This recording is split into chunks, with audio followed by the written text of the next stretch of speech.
Hey everybody, Jeremy here. So today I'm going to be taking a look at the NECA Toys TMNT The Last Ronin.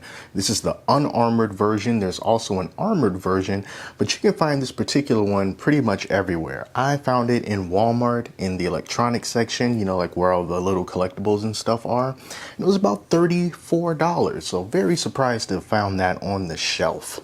Here's a look at the back of the box, and this is a nice box here. This artwork, I love this. Look at that.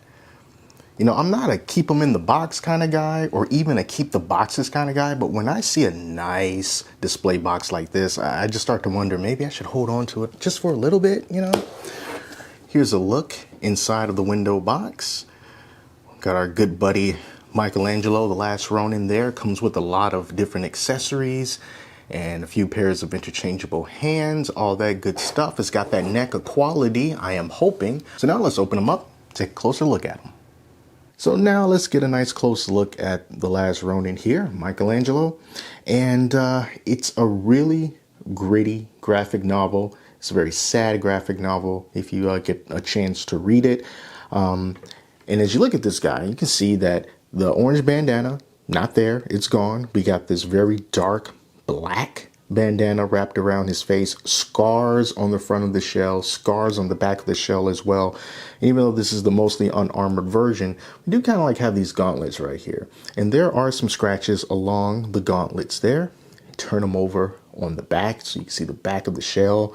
And it's a very, very nice figure. Really good paint. It's just one of the most unique looking turtles that NECA has in this entire collection. You can see I got a couple of weapons here on the back, a couple of the accessories. I'm going to go over the rest in a second. But there are places to put most of the accessories that you get, at least as far as the weapons go. So we've got the broken sword here that he's always going to carry around. We also got the nunchucks in the back there. So there's two slots. You can put the sword and the nunchucks inside the slots, and for the nunchucks, you kind of just have to combine them together and then just kind of put them. I find that they work best in the middle, although they are still a little bit loose, but you know, the chain kind of helps it to stay stabilized so that it doesn't fall completely through there. So I just decided to put the nunchucks right there, and then for the sword can just slot in pretty easily, nice and tight right there on the back. So really nice accessories there. All whited out eyes for our turtle friend here. Got a couple of spots, a few spots there on the very, very top of his head.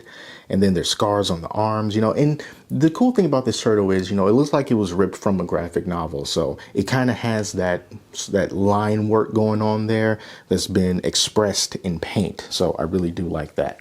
Now let's take a look at some of the accessories that you get with this guy. First off is going to be an alternate head, which just shows a little bit more teeth. He's frowning, so you know we got some frown lines there at the top, and his bandana, it sticks out more, like it's moving in the wind, like it's being pushed back, whereas the other one is just laying, you know, mostly flat. So it kind of just depends, you know, it's Last Ronin. It's not like he's in a good mood, but do you want him to be kind of stoic, or do you want him to be just, you know, furious, let me at him? So that is your choice to make there. You're also going to get what I think is like a futuristic kind of a Mauser bulldog kind of figure here. So this is pretty cool. He looks like a little pudgy dog here, but it definitely has the characteristics of a Mauser. This guy here is not articulated. He's got that M112 logo right there on the side. So you're going to get him. And then you're also going to get this book, which I think is Splinter's Diary, I think it's Splinter's Diary. If I'm not, please correct me in the comments, but I do think that this is Splinter's Diary, and it does not open up, so it's just a regular static book. Also going to get this really awesome looking tonfa here. So you're only going to get one tonfa, but it's very cool. It's got this nice metal look to it, brushed with some black. You're also going to get Raphael's sai here, only one sai. And then you're going to get some interchangeable hands. So as you can see, we've got some fisted hands here that he comes on by default. And then we also have some open hands here. And the cool thing about these open hands, or at least these ones that look like he's pointing a finger, you can actually take the sai, like Raphael's sai. You can actually take that, and then you can just put the sai in his hand, since that's how Raphael usually like carries his sais. So you can do that with that. So it's like your sai hand. Then you kind of have this open palm hand here, completely open palm. Same thing for this one. And then you have some slightly open hands where you can store some of those weapons, like this tonfa. Put the tonfa in one of these hands, put the sword in the other hand. You might have to loosen up a bit because this is stiff, so I'm not going to go through that right here on camera. So you might want to apply a little bit of heat, put it in some water, loosen up a little bit. You'll be able to slide these accessories in very easily, no problemo. All right, now you also are going to get, and I almost forgot because they're so small, these little, they're like throwing knives, little tiny ones. Now you get 4, but apparently I already lost one. So I only have 3 on the table, and I looked all around this guy trying to figure out where do these pieces go. And the only thing that I've been able to just kind of, determine is that there's a little tiny hole in his right fisted hand that you can just kind of throw that into. And I haven't been able to find any other place where you would put the other 3 of these. So I don't know, maybe you can try to squeeze it in between his belt there, maybe, but these are definitely pieces that might wind up on the floor and then vacuumed up at some later time. All right, so those are all of the accessories. So let me just take away the sword. I'll take away the nunchucks. We can go over a little bit of the articulation. TMNT Turtles figures, when it comes to articulation, it's never like a one size fits all, but when it comes to NECA in general, articulation is usually just okay. And with this guy, I think that is also just okay. He's not the most flexible turtle in the world, right?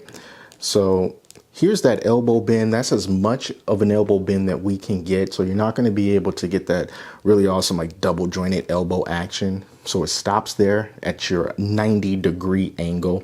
You can butterfly the arms in and out, again, pretty stiff, but you can do that. And as for the head, you cannot look up all that much. I mean, that's as far as you can kind of look up, and then you can look down just a little bit. So it's not a lot of motion there in the head as far as going up and down goes. Left and right is fine, but up and down, nah, not so much.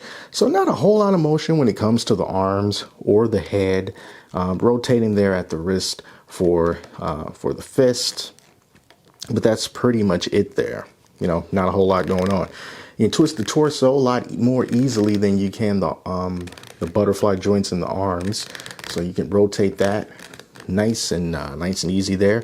The legs move out a little bit further than I was expecting. I figured that everything was going to be kind of rigid and stiff with this guy, but not so much. You can move his legs out a fair amount, not so much to do a split, but you can do it. This material here is pretty flexible, so it allows the leg to, get a little bit more range despite having this fabric right here. Well, this isn't fabric, this is plastic, but it would be on him. So for the legs here, you can bend it about that much. Again, it is quite stiff. The knee pads, fortunately, you can see them wrapping around the back of that joint there. They don't prevent you from bending the knee all the way to its maximum angle. So you can do that. It's got peg holes on the bottom of the feet. So if you got a stand, you can put them in. It's got like little shards of black plastic that are starting to fall off on the table as I kind of move them around.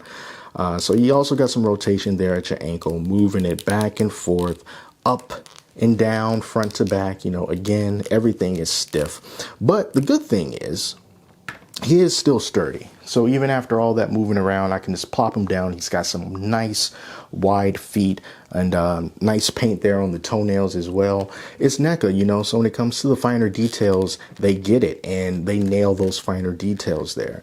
So not the most articulatable figure in the world, but kind of when it comes to this version of Michelangelo in The Last Ronin, not really the flippy radical dude anymore, you know. It's very serious. So a guy like him, you know, kind of a bruiser, you know, at this point. So I can understand why, you know, you won't be having him doing crazy pizza time, swirling around, you know, doing handstands and breakdancing moves, you know.